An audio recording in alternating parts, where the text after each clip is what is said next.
And welcome back. Another night for the beautiful game in the beautiful city as the Duluth FC Bluegreens were back home for another match, this time against Sioux Falls FC. And the lads already 1-0 on the young season after their home opener shutout win.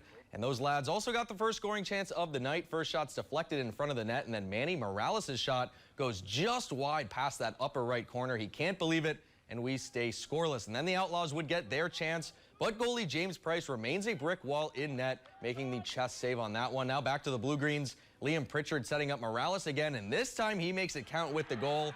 Well, not really, as the play was deemed offside, so we're still stuck at zeros, and the Outlaws stayed at 0, or nil as they call it in soccer, in the first half because of the goalkeeping by Price, making two back-to-back unreal saves to keep his own clean sheet.